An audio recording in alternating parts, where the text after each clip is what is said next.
What did Kama do right late in that third quarter para makamount nga ng ganitong klaseng comeback? Fast break scoring, 13 points on the break para sa Kama. In the third quarter alone, they also shot much better from the field at 55%. Kaya naman, 10 na lang ang hinahabol nila dito. Nasa 20s yung percentile nila in the first half, di ba? Exactly as Montejos gives a pass to Ortuste who nails a triple.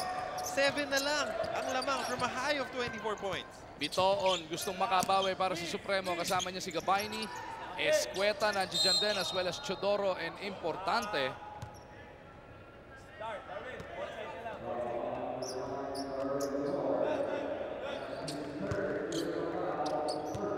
Foul whistle there kaya sideline inbound. Importante maglalabas. Katapat nila sina Gray. Ay, meron ng pinituan dito. Mawawarningan ba? Si Gabayni at etong si Darwin Lunar. Nagkikiskisa na, hindi pa naman. Na-inbound ang bola. Ortuste, Pontejos, and Calisaan complete the 5 para sa Kama. They get another stop. Kama Motor now on a 9-0 run will have a chance to add to that and trim itong kanilang deficit na inaabot. Pontejos manning the point. Pinagpapatuloy nga niya yung inumpisahan ni Linganay na comeback in that third. Pontejos off the pull-up. And Kama Motors is within 5. It doesn't take much for this guy to heat up. Nagpakawala siya ng sobrang daming tres. Nung fourth quarter against Santa Lucia now, he's finding his range and helping his team close out this deficit. Escueta, high-low, papunta kay Gabayni. Trapped by a triple team. But was bailed out by Calisaan with that foul.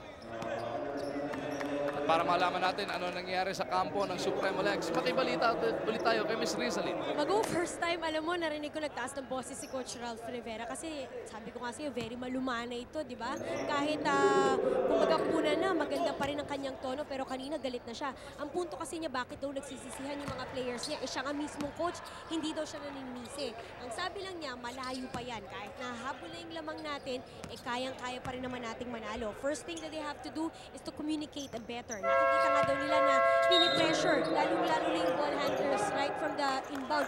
So kailangan magtulungan din sila. On a side note, alam mo, Magu, nandito yung tatay ni Joseph Gabayni. Kanina nakita ko kahit malayo. Parang sumisaya niya sa kanya ng mga instruction. Ang tatay niya, retired security guard na nagne-negosyo ngayon. Tulong din yan ni Joseph Gabayni sa kanya. Magu.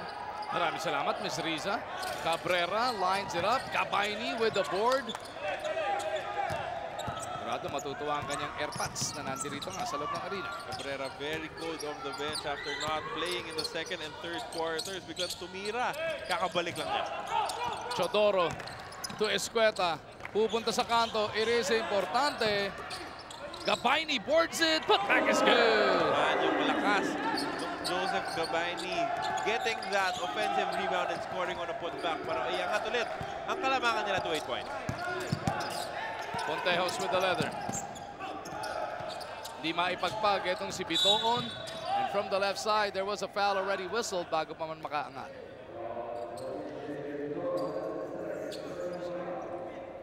Ortuste na rin ang mag-i-inbound from that baseline. Hindi. Sabi ni Pontejos, siya na. Cabrera with the leather. Pupunta siya dito kay Ortuste. Trying to elude the defense of Chodoro. Look at that move! And drop off. Di lang masako ng maayos ni Lunor. Biton on the attack. Pitches it over to Escueta. Up, up, and out. Pero merong foul. Escueta staying aggressive on offense, getting the dish from his point guard Biton and taking it strong to the hoop. Kinatawanan niya yung depensa ni Cabrera. That's why he got the foul and these 2 free throws coming up. Jason Jumbo Escueta, massive showing last time around, trying to help out any way he can tonight. As he looks to push this lead back up to double digits with 7:35 remaining in this contest. 2 for 2 para kay Escueta. Another double-digit outing para kay Escueta now with 10 points in this game. Saitanan back on the floor, so that front line together again, Cabrera and Saitanan. Can they finally get their shots to drop? Jonathan Gray, bibigyan ng pick ni Cabrera. Cabrera on the pop, di nakita ni Gray. Nawalan tuloy ng bola. Escueta will walk this one home. 12 na naman ang abante ng Supremo Lex. Run, Jumbo, run. Getting that steal and the fast break layup. Jumbo Escueta doing damage for this team in this fourth quarter. Ortuste kicks it over to the corner. Cabrera puts it on the floor. Nakita si Saitanan. Takes the contact. Napagapang naman pa uwi yung bola. Bonus free throw is coming up. Yan naman yung kanina pa natin hinihintay mula kay Jesse Saitanan. Stop taking three-point shots and go back to your strength. Getting the position on Joseph Gabayni and getting a beautiful dish from Cabrera to score the 2 points and get a bonus. Saitanan completes that three-point play. And Kama Motors are back within 9. Balik sa laro si Rudy Lingana, pinagpahinga si Sylvester Gray. Ay, Sylvester Gray. Jonathan Gray. Sabi ko na eh, madidisgrasya ka eh. Old school yun ah. Chodoro from top of the key. And he buries the long one. That's a second time na tumira ng pamatay sunog na 3 itong si Tay-Tay Teodoro. 12-point lead ang ibinagay sa kanyang koponan. Punteos fouled on the reach-in. This is a very interesting lineup para dito sa Kama Motors. Napakalit nito with 3-point guards or with Belenchon and Pontejos as we see Tay-Tay Teodoro knocking down a 3-point shot. Gabayni rebounds this one and Supremo is looking to settle things down. They are up by a dozen. By no means can they relax. Pinakita na ng Kama ang kanilang comeback will dito. Supremo's gonna have to remain aggressive if they want to pick up their second victory. Nako, di nagkaintindihan si Escueta at Bitoon. Kumakat na sana si Chris Bitoon doon. Good idea pero hindi nila nagawa ng tama yung play na yun. Escueta thought that Bitoon wanted to get the ball from outside. Cabrera in the front court, tinawag si Pontejos. Bitoon trying to stick to Pontejos. They go to Cabrera. Now he swings it around. Long bomb on the way. Ortuste misses. Saitanan boards it. Trying to carve out space. Puro board niya. Tinamaan niya. Not that kind of night for that big man.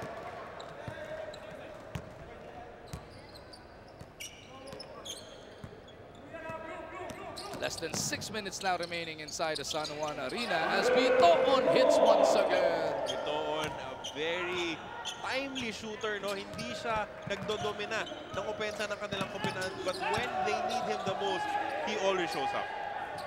Over at the corner, long bomb is coming. Leo Mubra. Chodoro on the attack. He's got Importante on the left and Gabayni on the right now. Bibilang itira. Pero si Gabayni looks to make up. Wala sa posisyon yung depensa ni Gabayni na si Saitanan nahuli. Doon sa takbuhan na yon, itong si Gabayni getting rewarded for running the break, missing his initial shot, but cleaning up his own mess. Matamis na 16 na naman ang abante rito ng Supremo Lex. Bumaba na yan ang hanggang 5, no? Kama Motors, do they have another run left in them? Saitanan kicks it out. Linganay looking to fuel their drive. Leaner is a miss, but there is a foul. Napakalaki na nung pagkakaiba dun sa tema ng ating laro kanina. Nung binilisan ng Kama Motors yung kanilang laro, dun sila nakalapit. But now, it's actually Supremo Lex pushing the tempo and scoring on the break. Jonathan Gray back on the floor. Pinagpahinga na ito si Ortuste. Jonathan na. Ito talaga si Joe. Joe Antan. Yun na lang. Mga bata nating manonood, baka hindi nakilala Sino si yun? Sylvester Gray. Ba't ba sila natatawa? Sino ba yung pinagsasabi nila? Ito kasing ka-etabs natin si Carlo Pamiton. Old school na historia. 14-5 run for Supremo Lex. They recover. Dahil bumaba na nga sa hanggang 5.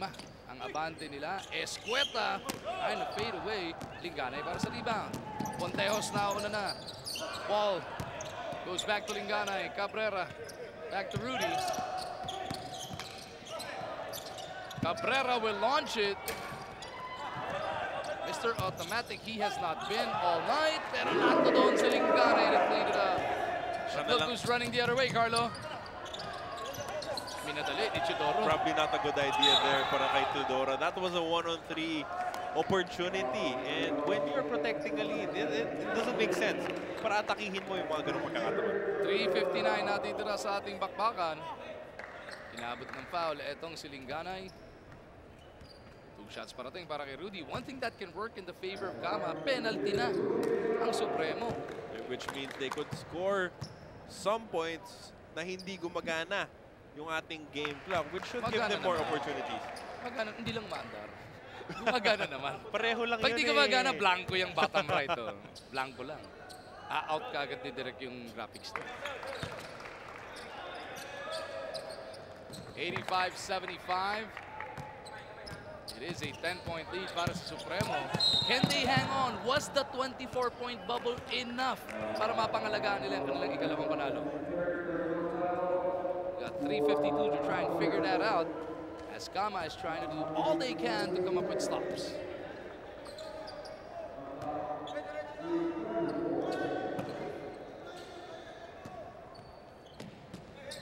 Bitoon.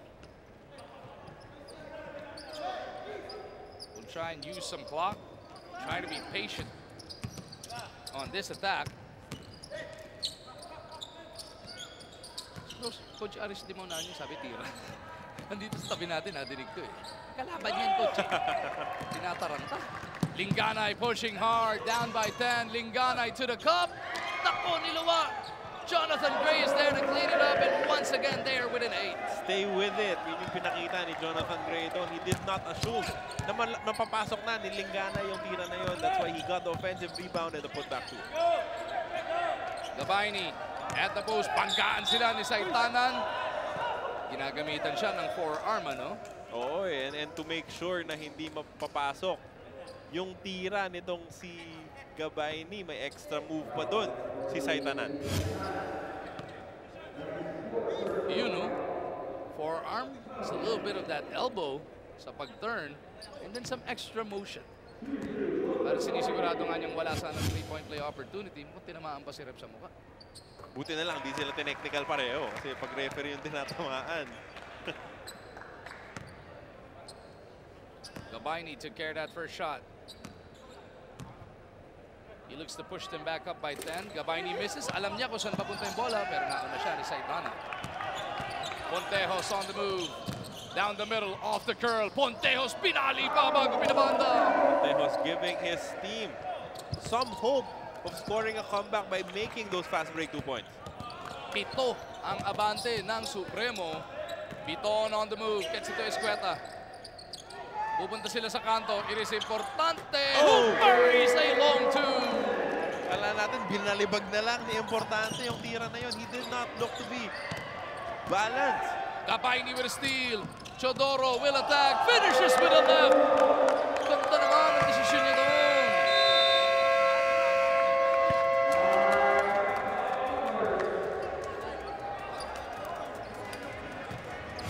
Kama Motors needs to talk things over. They are getting it done on the offensive end, pero narang naubusan na sila ng mga stop doon sa kabilang dulo. And with 2:28 remaining in this game, they will have to dig deep and even deeper than deep to try and mount this comeback. Netong Supremo Lex, Joseph Gabayni, who has done the most damage kontra sa Kama. Shooting 8 of 17 from the field to total 21 points. Samahan mo pa ng 13 rebounds. Another big night from the big man. Grabe, ang pinapakita niya dito, inspired by the presence of his dad in the crowd.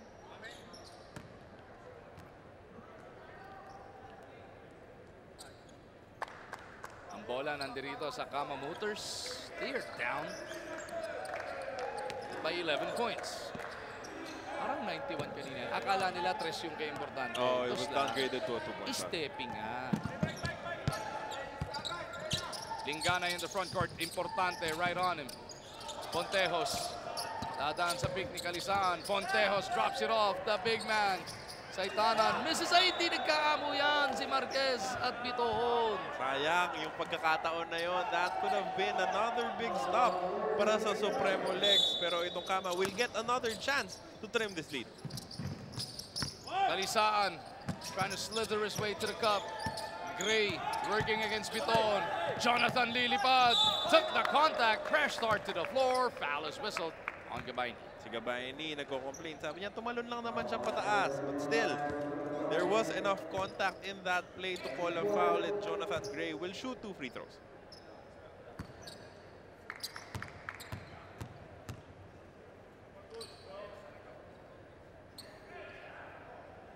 Gray takes care of the first. He can bring them to within 9 if he makes the second one. A minute 59 na lang natitira dito sa arena.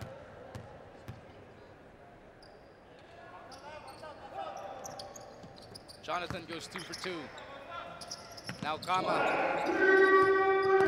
is hoping for a stop. Offensive foul whistled on Biton. It could not have gone better than that para sa Kama dahil iilang segundo lang nawala sa ating game clock. Exactly. Hindi na nakascore. Itong Supremo Legs, hindi pa nabigyan sila ng pagkakataon na bawasan yung nalalabing oras sa ating laro. Key possession here for Kama Motors. Linganay forced that offensive foul. Pontejos has the leather. Pontejos trying to look for Linganay.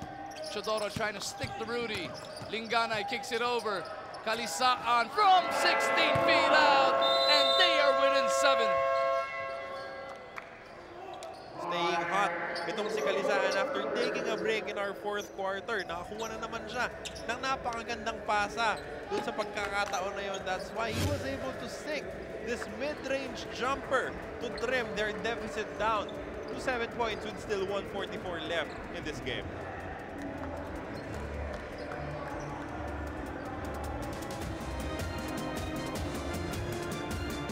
On this game, naibaba na nila sa 7 ang kanilang inahabol. It was at a high of 24 in the first half and 22 in the 3rd quarter. Supremo Lex naman will still need a basket here to put even more pressure on Kama. Kasi pagka nag-play not to lose ka na lang, doon pa nadidisgrasya. Exactly. Protecting this lead means also adding to your output. No, you can trim the clock down but make sure you get a good shot out of it. Nahirapan pa sa pag-inbound si Importante. Marquez coming all the way out to the half-court line to meet that pass. Look at the pressure being applied by Kama. Marquez out to Chodoro. Long bomb on the way. That's the 3rd triple of this game. Itong si Tate Chodoro na pamatay sunog. So he gives his team a 10-point lead. 4 possession deficit staring Kama Motors in the face. Pontejos, Calisaan, pupunta sa ilalim sa itanan. Bitin pa, hindi ra. And Marquez will clear it para dito sa Supremo. That was a big stop by Marquez. He helped bother yung tira ni Saitanan at siya pa yung nakakuha ng rebound to complete that stop. Now Biton has the luxury of burning that clock. Chodoro hit a huge 3 moments ago. Goes to Marquez. Nakita sa kanto si Biton. 4 to shoot for the guys in white. Biton down the middle was fouled.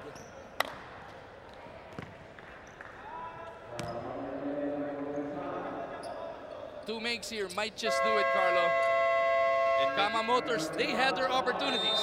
Exactly. It's a frustrating turn of events for Kama Motors after trimming yung kalamangan ng yung kalaban just to 5 points. Biglang naubos ng kanilang energy. Kasi naiintindihan naman natin yun, nakakapagod talaga bumura ng napakalaking kalamangan. Biton, mintis pa doon sa una, leaving a window open para sa Kama. 54 seconds left in this game for Kama to overhaul this 10-point deficit that they're staring at right now. Make that 11 with that second free throw. Tatawag ng timeout si Coach Aris Dimona.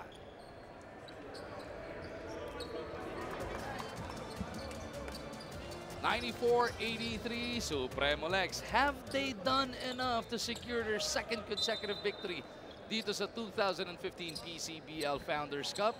Meron pa tayong 54 seconds to try and figure that out. Kama in dire need of a big basket. Jonathan Gray maglalabas. Linganay comes out. Cabrera with a pass. Back over to Gray. And that should do it. Escueta with a steal. And Supremo can waste away the time. That completes a horrible night para dito kay Royder Cabrera after scoring 12 in their last game.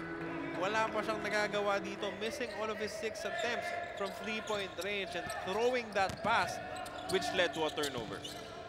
5 to shoot for the guys in white. Biton puts it on the deck all the way to the cup. 2nd straight game na wala talagang makapigil dun sa pag-atake ni Bitoon using that left-handed layup. It's going to be back to the drawing boards para kina Coach Aris Di Maunan as Kama Motors will go down in defeat. Babagsak sila sa 2-4 sa ating team standings. Papalik naman sa 2-4 etong Supremo Lex. Exactly, yung Photon will drop down to the 8th spot, giving itong Supremo a chance. Buhay pa sila dun sa chase for the top 4 spots and a twice-to-beat advantage in the quarterfinals. 96-85 ang ating final score. Supremo Lex, last time around, came back from as much as a 19-point deficit to secure their first win. This time around, lumamang ng hanggang 24 and did enough in the home stretch to hold off that late charge of Kama.